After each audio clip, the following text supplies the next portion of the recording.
Awesome. Well, thank you guys for having me. Thanks Triple Whale for putting on this awesome event. What you guys are doing as a company is incredible. So what I'm going to talk about today is going to be a little bit untraditional in the direct-to-consumer world, and I'm really excited to talk about, and hopefully I can provide a lot of value. So, hey Wes, I know we've never met, but would you be interested in giving me an hour of your time so I can pick your brain? How many people here have got a question like that in your LinkedIn, in your DM? I'm sure many of you, right? And it probably didn't make you feel too amazing, right? Pretty terrible feeling when people just come at you right away. I call it transactional. So nobody likes transactional people. Nobody talks about transactional people. And nobody introduces transactional people to their networks. Also, nobody raves about transactional people. So why do we think like this as a brand when it comes to creating our content? So you're probably wondering how being transactional has anything to do with what I'm about to talk about. So my name's Wes. I'm the founder and CEO at Dsrupt Media, and I have a belief that you can build a moat around your brand through content that entertains. So with this talk, you're going to learn the ins and outs of creating viral ads and content that people actually love to watch. So a little bit about Dsrupt. We have a few different things that we do, but I'm just going to talk about the viral ads today. And so we launched a D2C production company 1.5 years ago. The preface was very simple. It was just to make ads that people actually love to watch. Since launching, we've driven 65 million in revenue for clients and over 170 million views across our ads. We mainly work with 8- and 9-figure brands on this section of the business. And a little bit of background, I don't want to go too deep in here, but I'll give you guys a little bit of a preface on kind of how it led to this. So since I was like 17, 18, I was failing forward as an entrepreneur. Started a bunch of different things, failed a ton. I started my first D2C brand called Sum of All Borders in 2016, and I didn't even know what the word D2C was. It failed. I had a bad business partnership, and I didn't have a lot of like tangible skills to actually build the company. Then I got into e-com in 2018. I got introed to a guy, and I got scammed for all my money. I had to fly to New Zealand and basically try and get my money back. Still haven't got paid. So Henry, if you're watching, I'd like my money someday. Late 2019, I got into my first private label drop shipping store to just shy of $1 million a month. Since then, I made a ton of infrastructure mistakes while doing that, all private label drop shipping. I drop shipped for another year. I did a ton of revenue. It became very misaligned with what I wanted. Ultimately, I became pretty unhappy, and I stopped at the end of 2020. I learned a ton about direct response and performance marketing and anything related to e-com through this journey. And late 2020, basically, we became a full-service agency. We launched our first client on a pre-order to just over $220K in 45 days. And so that was kind of my start in the agency kind of world. And then this was around when iOS 14 happened, which made me think about transitioning the agency's trajectory. So this is kind of when we launched the high production stuff, and I'll go into it here. So what led to my success in e-com and like why our clients were winning on paid was not because I was like the best tactical media buyer. I never considered myself, after over 5 million in spend, to be a great tactical media buyer. I was just really solid at making great creative and reiterating that creative and being able to see what is working and what's not working and why that is. So this creative drove lots of comments and shares, which helped our performance and sales. I got good at what to look for with winning ads, and early 2021, decided to double down on content. So we saw brands like Purple, Dollar Shave Club, Loom Deodorant, and one of my favorite brands, Liquid Death, making content that people actually love to watch. but there was a problem I saw. So the thing is I saw a lack of brands that were able to make content that entertained. So that was one thing. But I also saw production companies that made beautiful stuff, but it drove no sales and it drove no results. So we thought, what if we combine the two? So that's where we launched Dsrupt Productions, and our thesis is kind of where performance marketing meets art. So that's when we transitioned. We launched Dsrupt Productions. Again, the idea was very simple. Make ads that people actually want to watch, not overcomplicating anything, and then also have them drive rev. So the first ad we did, we pitched a client who's owned by Nestle. They're called Persona Nutrition, and they're a supplement brand. And we hadn't done any high production, any comedic style ads yet, but I was in my driveway and I was talking to my neighbor, and this was around when the Karen meme was going super viral. And my neighbor's name happens to be Karen. So I was talking to her and I was thinking in my head, like, I don't know if any of you guys have had those talks with people where you're like, am I the most awkward person in the world, or is this person the most awkward person in the world? And I'm going back and forth. So I run inside, I write this script, and I pitch it to Persona Nutrition. And it was called the Karen ad. So I don't know if any of you have seen this, but this is one of the ad IDs. And to this day, this ad has driven over 65, 70 million views across ad IDs. And I'll play that now. So this is the first one we did. So that was the first thing we did in the high production kind of world, making these very scripted ads that are meant to entertain. So enough about me. Building a moat around your brand through content that entertains. I want to give a ton of value with this talk. You're going to learn how to think differently about your brand, how to entertain people and make ads that people actually love, and how to measure the results from a performance perspective. Also, how to do this from a very high Hollywood production standpoint all the way to iPhone, TikTok quality. So you don't have to spend a lot of money. You can, but you don't have to. Here's what I believe you can build a moat around your brand through content that entertains and provides value. So you look at a guy like this headline here, Mr. Beast. He just turned down $1 billion, which is insane. So I'm sure not many of us here would turn down $1 billion for our companies, right? But he's selling burgers, chocolate bars, and things of that nature. These are all commodity products. So he's not the only one crushing. You have Nelk Boys with Full Send, Happy Dad, their NFT projects, Logan Paul, KSI with the Prime, Emma Chamberlain, Charlie and Dixie D'Amelio with their social tourist clothing brand, and then they just launched D'Amelio Brands. So what do all these people have in common? Yes, they're famous influencers, but that's not what I'm talking about. So they all have an asset, and it's not their products that I'm talking about. They all are just selling commodity products. So what is their asset? Their asset is their audience. So they've all built a massive moat around their companies and businesses, and their products are not the moat. Their moat is putting out content that people actually love. They can put out any product, and people will buy it. Why?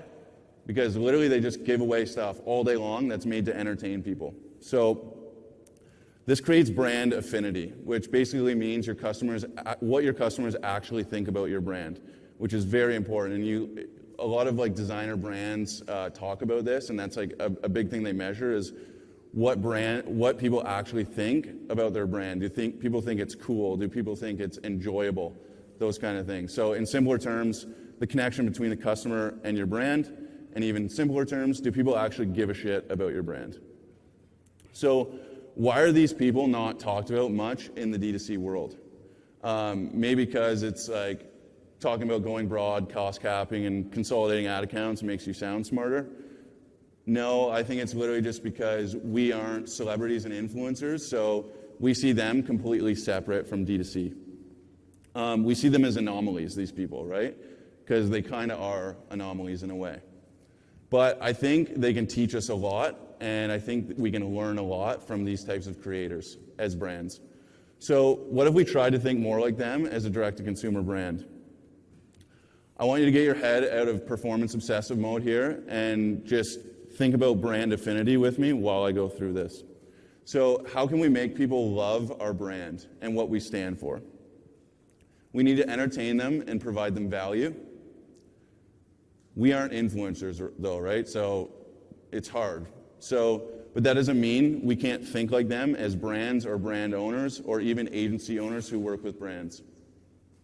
Although direct response performance works and is important, the biggest influencers and brands aren't thinking like this. My background is DR performance as well, but I kind of think of it as bucketing content. That is one very important aspect, but also making stuff that is highly entertaining and valuable to the consumer is just as important.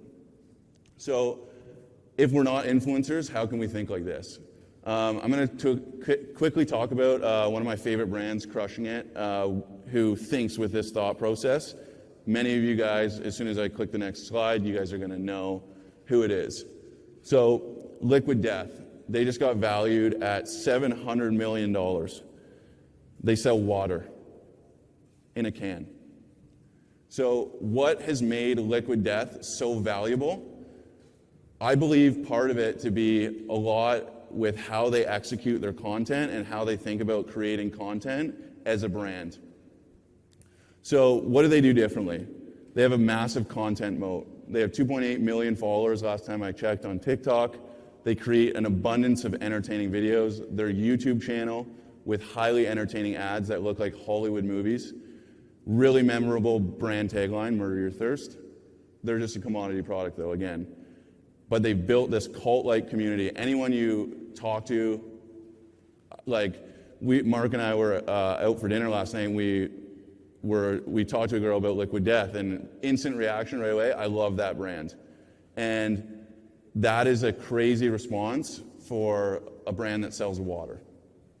So they've built such a loyal following, and whether it's high production or TikTok organic, they focus on actually making hilarious content, providing the audience value, being highly relatable, building community, not trying to just hard sell with every piece of content they make, which in our world of direct response and performance marketing, we're so attached to the numbers and metrics that can be a very easy thing to lead down that path. Doing everything from point and shoot on TikTok to very high production movie-like stuff.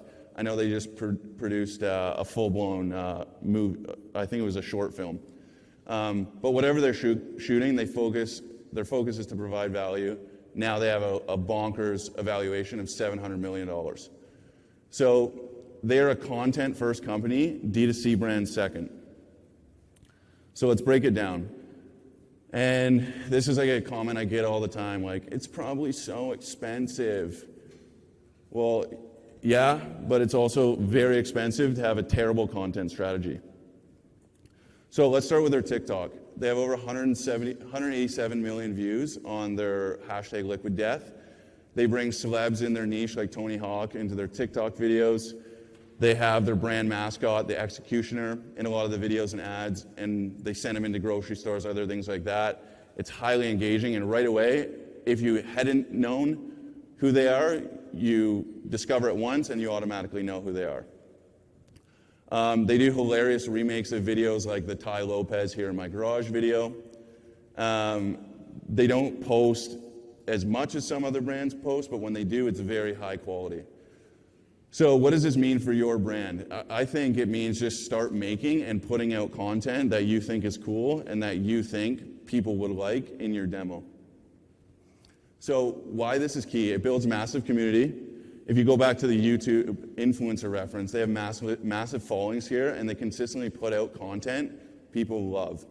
So we aren't influencers. Liquid Death, their company is not started by an influencer. But our brand can become like a celebrity by thinking this way. And it allows people up close and personal communication with you through the comment section on TikTok, obviously. Then you can repurpose all the content to Reels, Shorts, Pinterest pins, etc. And what we've seen is like companies that are able to do this, like a massive lift across all your ad accounts. So on their YouTube, they have semi-produced to highly produced movie-like style. It's highly shareable. Big word-of-mouth factor, which is very important. If you can create ads that people go and tell a friend about, tell their parent about, or whatever it may be, that's super important and also very hard to read, but I think that's like one of those things where it's a big long-term play. We do UGC. UGC is very important too, and I'm a believer in it, but I don't think many people watch a UGC ad and go, oh my gosh, did you see that awesome UGC ad from X brand, if you're talking to a friend. So they also do very funny things that are on brand to them. They casted porn stars in their ads, tying people up, waterboarding them, to kids partying with liquid death, making it look like they're drinking alcohol. They're very on the fringe, and they push the boundaries. And when they do that, it gets people talking. So their whole thing is like they make content people actually love to watch. And this makes people tell stories about their brand and creates this big brand affinity. So YouTube is a bit higher barrier to entry, but I recommend getting on here if you're not already. So you don't have to spend ludicrous amounts of money if you learn how to do it yourself. But here's kind of how we do it and how we create kind of from a bird's eye view. So we come up with a concept, and I'll go through and talk about like how we came up with the triple whale concept at the end of this after I play that ad for you guys. We come up with a concept. We write a script around that concept. We find the perfect location to shoot. We have a sound team, directors, producers, etc. And we have all that now, but when we started, we did not have that. We started that first Karen ad you saw, we did that with 3 of us and 1 talent, super scrappy. It's all about just finding the right people and the right creatives who can help execute an idea. So then you plan it, cast the talent. If you're in a local area, say like Austin, you could Google talent agencies Austin, and you could find companies that represent actresses and actors to cast in your ad. So what we do when we cast for a commercial or an ad, basically we send out to a bunch of different talent agencies and we get actual audition tapes back. And some of our commercials will get 100 audition tapes, and we sift through every single one of them, do callbacks to make sure it's someone who's like very relatable to the audience, someone who has good delivery, and all that good stuff. Then you need a good DP, director of photography, who can shoot it, and it's kind of your job to train them on how to shoot it for direct-to-consumer and e-commerce, not TV. Because the way that is shot is much different. It needs to be quick cuts, nothing on screen for typically more than 3 seconds, 4 seconds. But a lot of it comes down to the editing and how it is shot and how you build your shot list. Less is more. So spending more money on the actual talent or the actress is very, very important because you don't want your ad to seem like acting and like have that cheesy actor feel. Edit fast and pace the video so there's ebbs and flows, and what happens next in the ad, make it very unexpected, and that's what we see a lot of success with. Prior to shooting, have people read your script.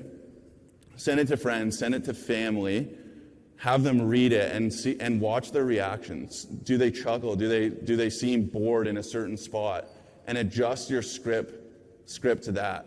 We're very used to just in our D2C world just sending out a script and go shoot it, go UGC, go make it, blah blah blah. But have a big attention to detail here on like what people actually like here. And then people are like, oh, but that won't work on paid. We make content first to entertain, and then we edit for performance.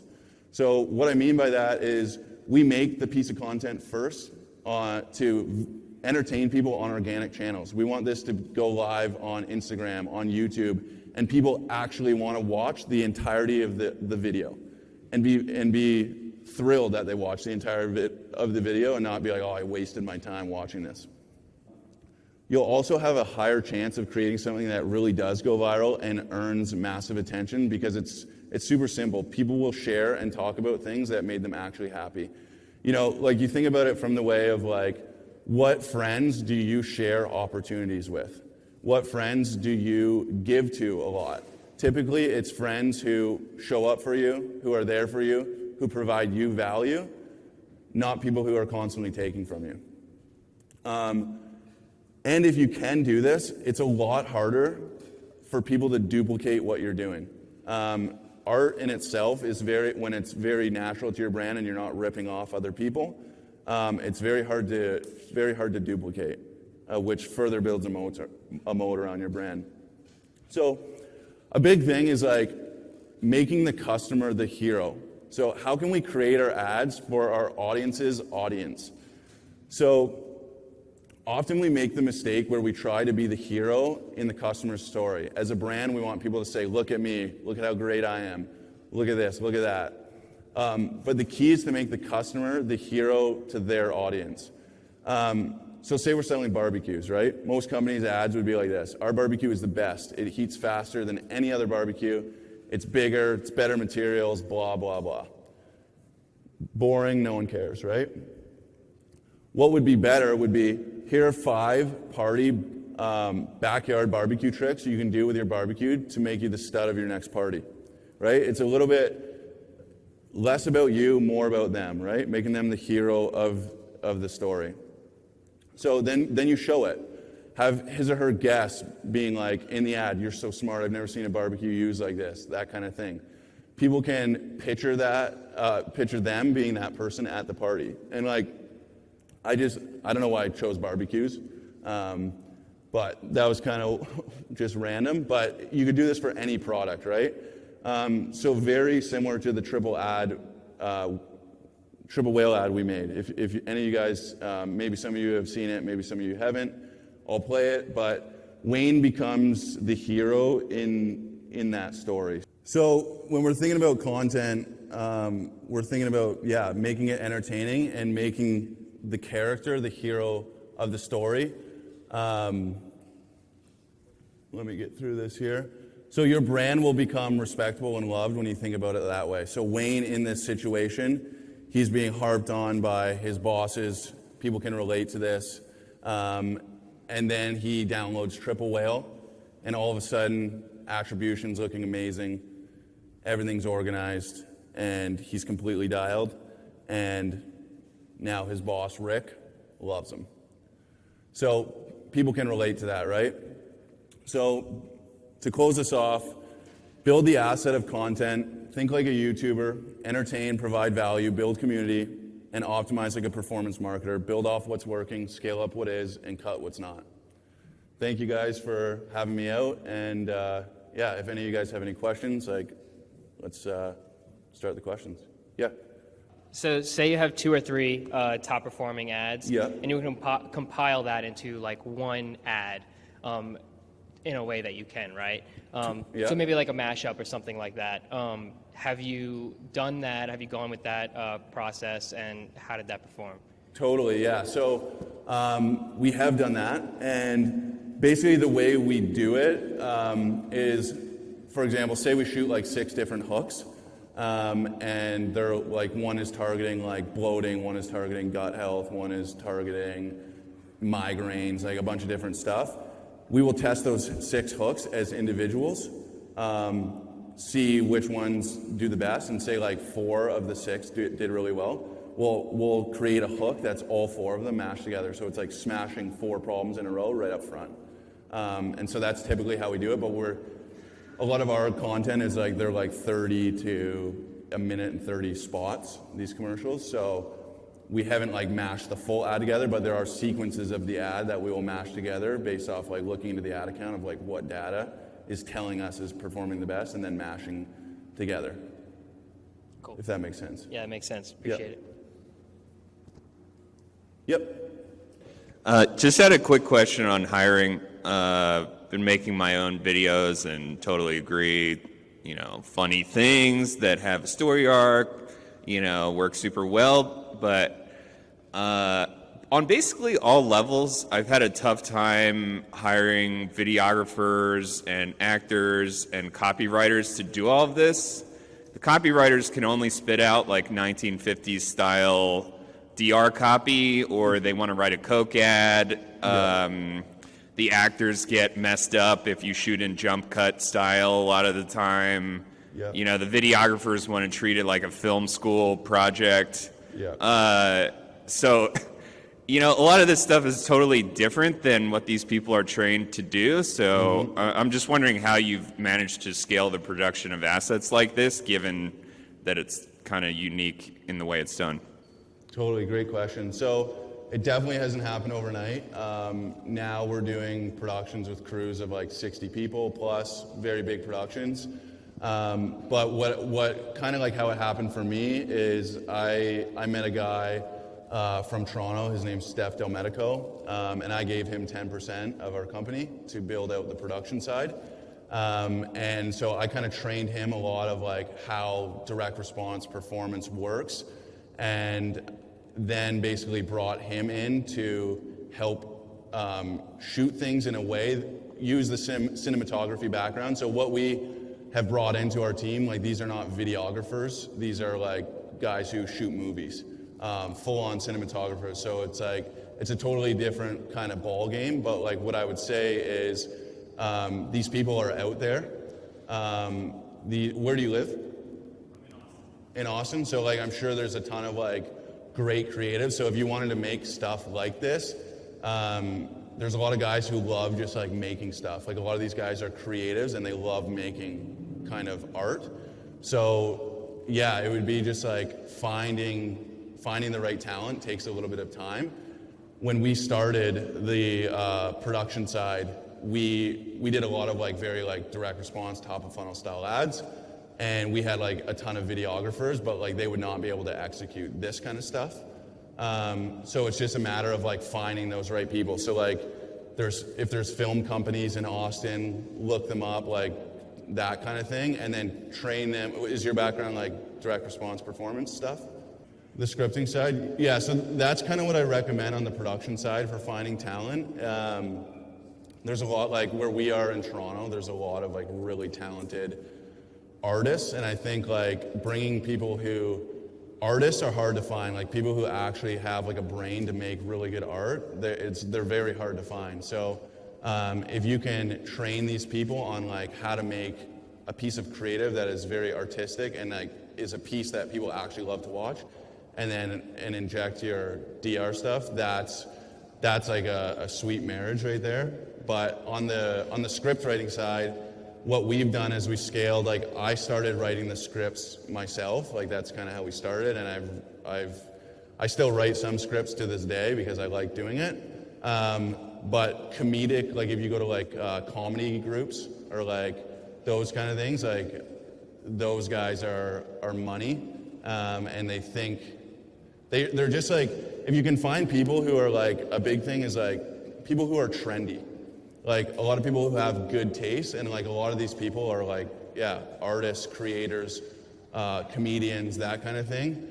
And so yeah, we have comedians who write our scripts now. There's directors, guys who are directors who are also comedians in our team. So that would be my best bet for you. And then if you like them, bring them in and hire them, and keep them and pay them well, because they'll get scooped from somewhere else. Any other questions? Oh, we got one. Let's say you can't afford to hire a comedy writer. Mm-hmm. How do you just learn to be funny in the start? That's an interesting one, right? Like, Yeah. ooh. I mean, I think a lot of it is based off like feedback from actual people. So it's like writing something, and then what we do with a lot of our scripts, like I've written scripts where it's like I pass it and like someone doesn't laugh, and so I'm like, we're not doing it. And so it's kind of like, it's literally one of those things. It's like same with anything else, it's reps. Like watching stuff that you think is funny, being involved in the comedy kind of style, and having reps writing funny things, and then passing that off, seeing people's reactions and seeing how people kind of think about it.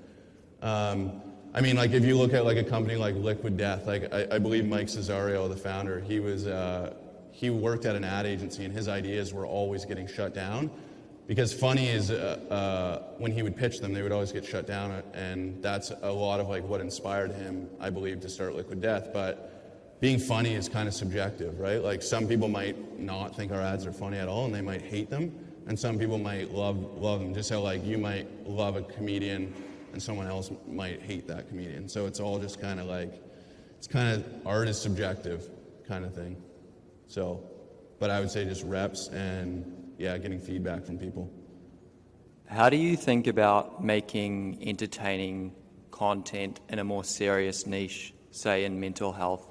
Because it seems like that's a lot of what your style is about. But how would you adapt or tailor that to a very serious topic? Yeah, mental health in regards to, is it a product around mental health or? Yeah. Yeah. I mean, not every brand needs to do comedy, and not every brand is meant to do comedy.